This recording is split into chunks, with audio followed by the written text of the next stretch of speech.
Oy, 18 years.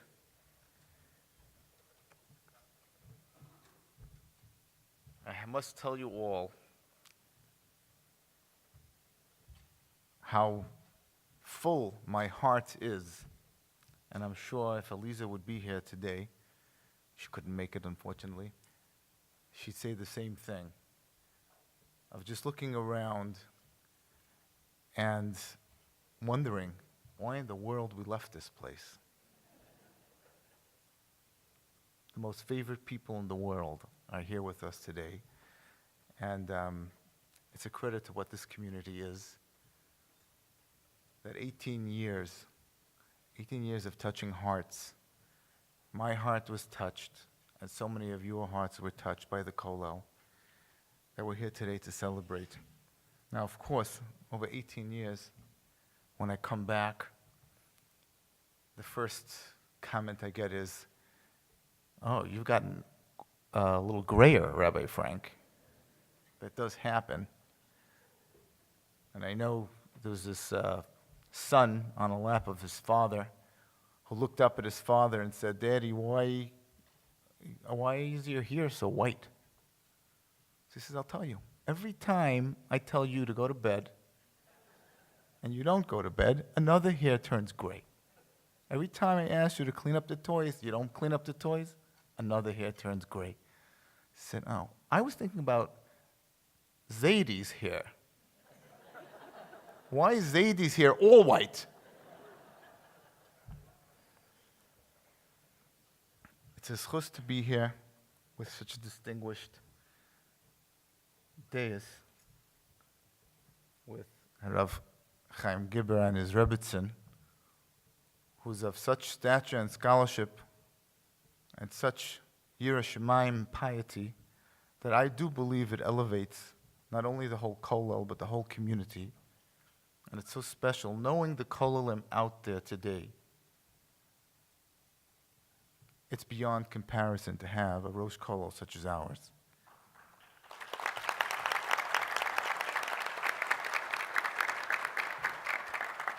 And to have to my left the Rav of the community, of Chatzkel Greenberg and his Rebbitzin, who of course is one of the founding members. I'm not sure, you're being heralded, recognized, or just found?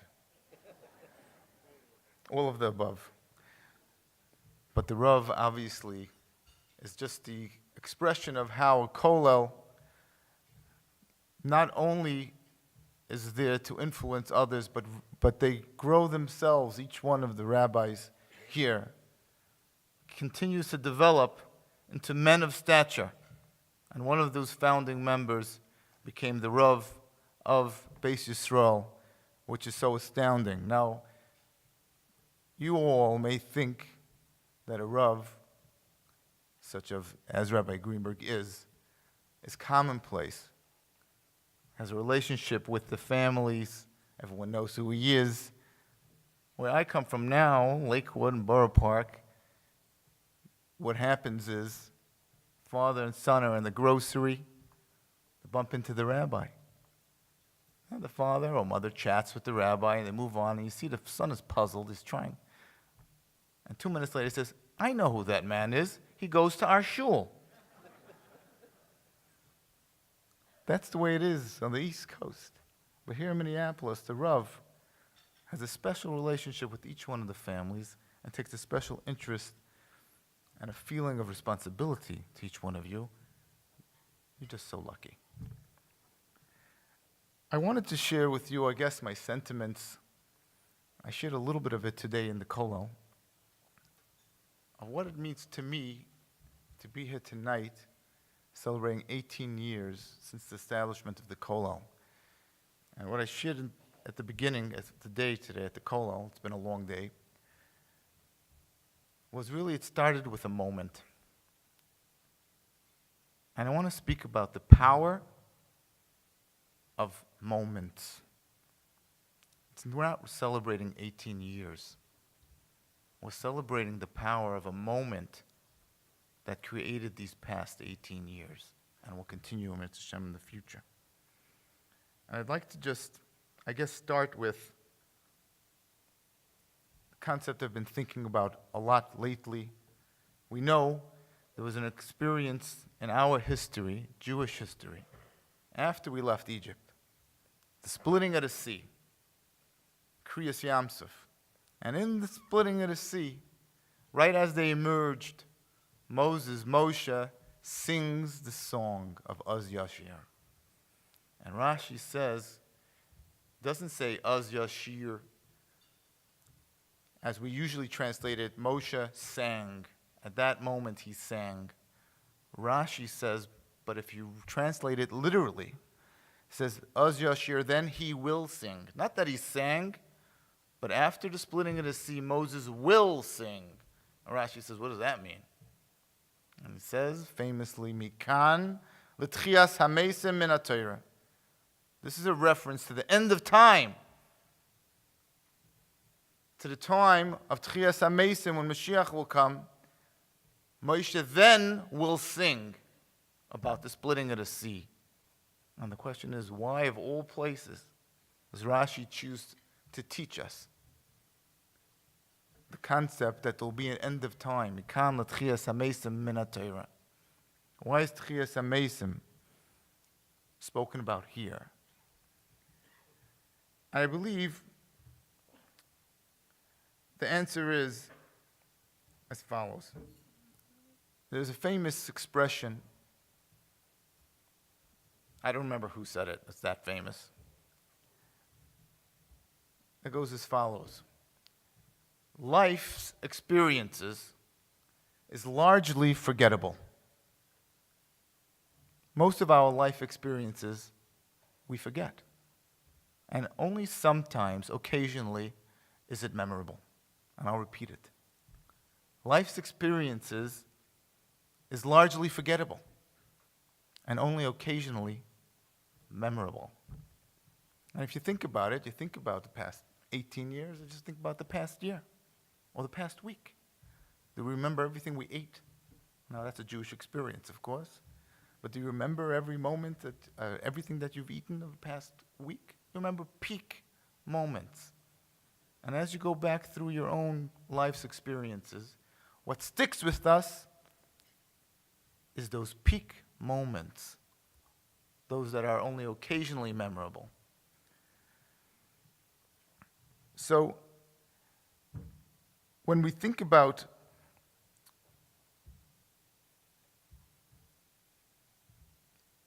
the splitting of the sea, we have to realize that there was a paradigm shift that happened at that time. What's a paradigm shift? When we're used to seeing something one way, and forever on, we suddenly begin seeing it another way. I'll give you an example. I'm today in a Beis Yaakov, all-girls school in Borough Park. And just this past week, a woman, a senior woman, came to see me. She's the monitor on one of our buses. Poor thing. It's a very difficult job. 4:30, after the girls have been in class for 8 hours or something, then they sit in that tin can called a school bus for an hour. And we have a monitor on that bus that has to deal with them. And she came to me and says, there are 3 girls on this bus that are, their behavior is so atrocious, they're so aggressive, they fight, they bite, and kick. You need to throw them off the bus. Let their parents pick them up. Happens to be on some of our buses we have video cams, and I put up the video, and we replayed the scene. She was right. The girls were biting, fighting, kicking. I said, you don't mean those 3 redheads, do you? I said, yeah. So I looked at him closely, and I turned to her and said, these girls' mom is dying. No one knows that, but she has a mysterious blood disease that's incurable. Do you know what kind of home they're going home to every day? What do you think they're going to be feeling, looking forward to going home to a nightmare? Do you think I should throw them off the bus? She looked at me and says, it's on me. I can take care of it. Not a problem. That's a paradigm shift. Till now they thought one way. Now they thought another way. that's a sad story. I'll say a little funnier story that happened to me last week about a paradigm shift. So a lot of my work is not always important work, but it's urgent work. Like when the bathrooms overflowed 6 times this past week in Beis Yaakov. Now, I had to deal with it not because it was important, but you'll agree it's urgent. We had 205-year-olds that had no bathroom. And no, they couldn't hold it in.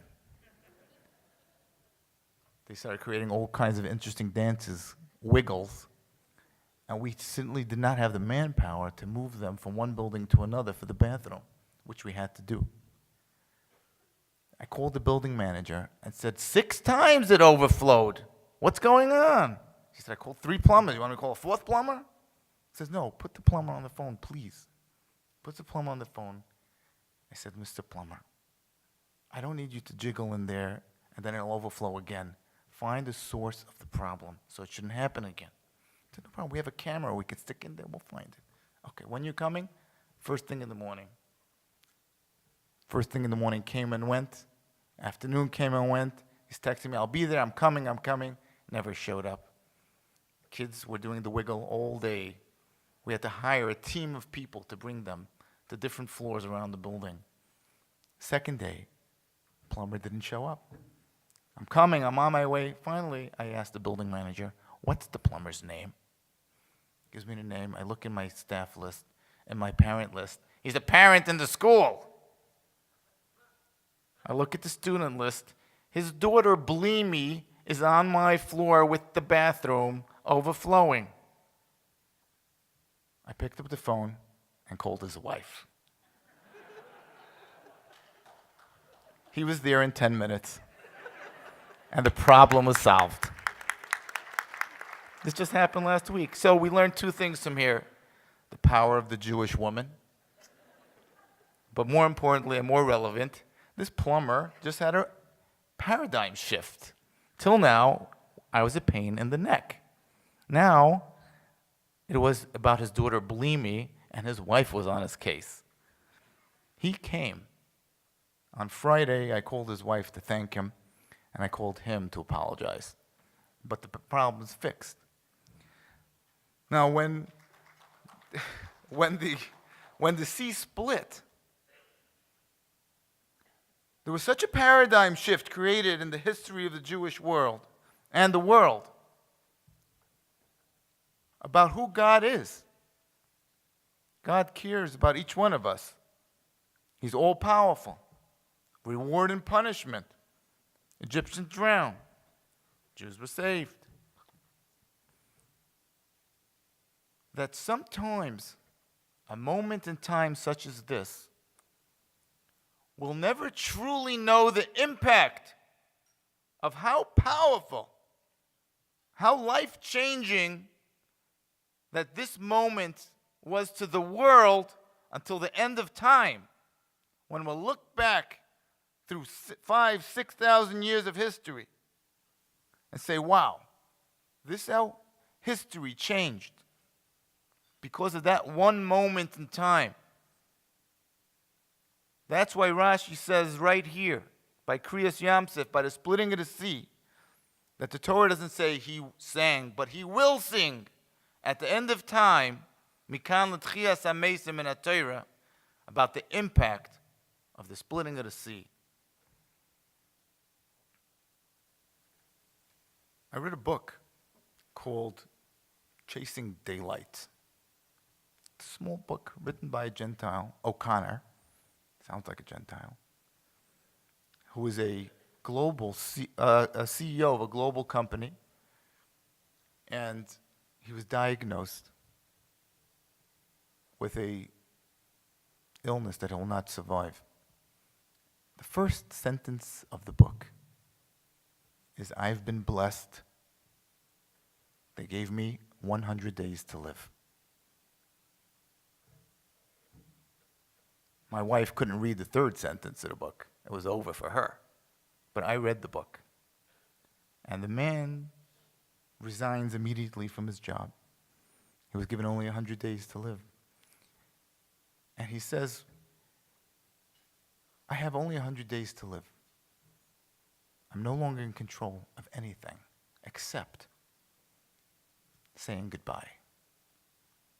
And for the next 100 days, he made a list of all his loved ones, all his friends, all his contacts, and he said he'll design a moment with each one of them, say goodbye.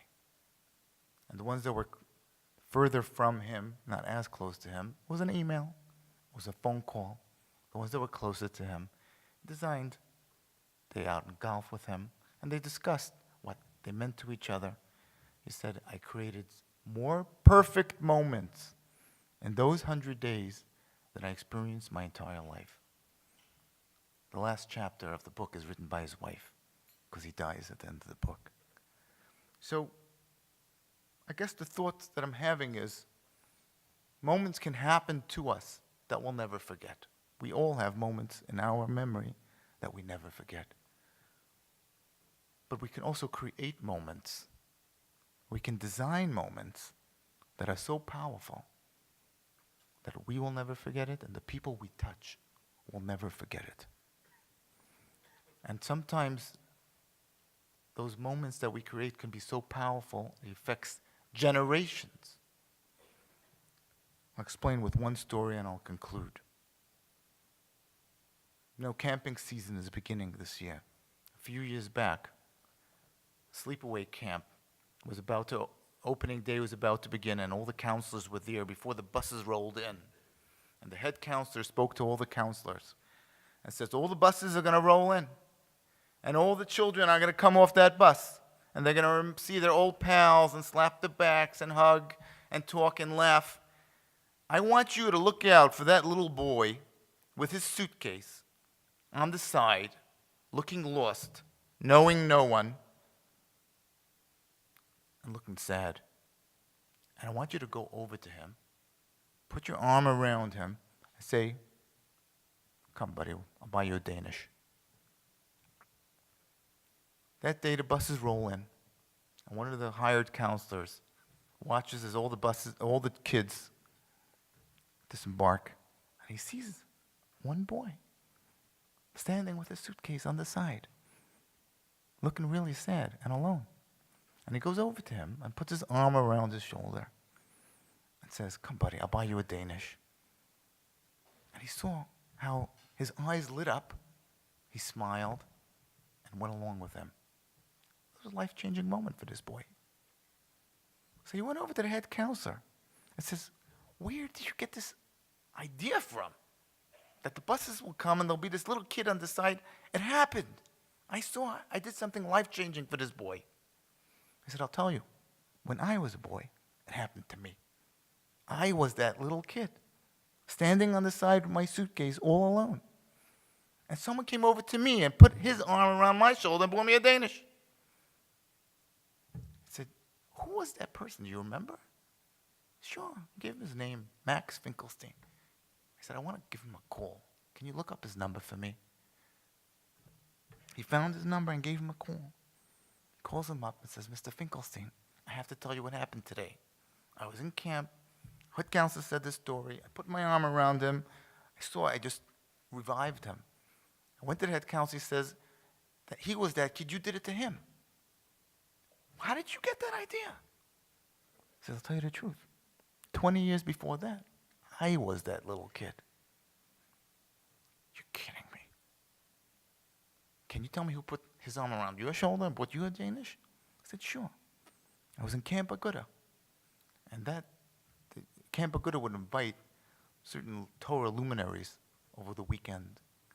And that weekend was Rabbi Yaakov Kamenetsky. And his son, Rabbi Shmuel Kamenetsky, came to visit. And Rabbi Shmuel Kamenetsky, who was my Rosh Hashiva and the Rosh Hashiva of many of the Kollel, saw me standing on the side, and he put his arm around me and says, come on, I'll buy you a Danish. Here we see the power of a moment, a power of a kindness that can be intergenerational in impact. It can cause one generation after another generation and after another generation to continue the impact of chesed, of loving kindness. The power of a moment is so immeasurable. And that moment 18 years ago, when this community agreed to bring in a kollel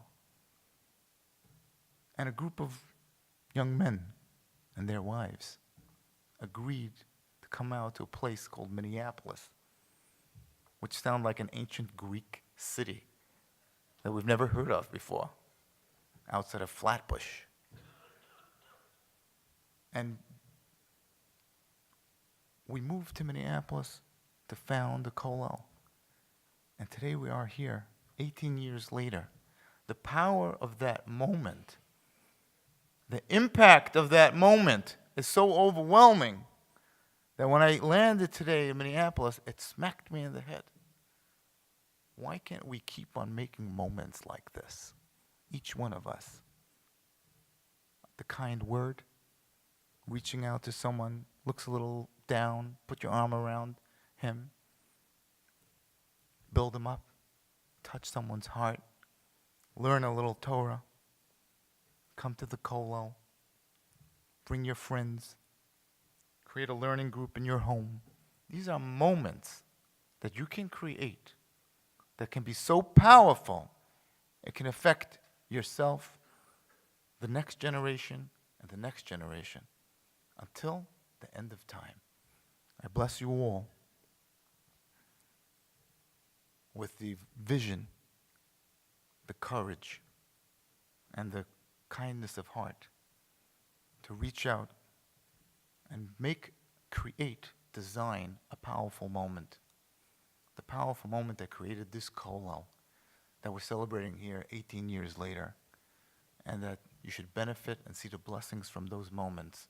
Mikan ad l'tchiyas hamesim, until the end of time. Thank you very much.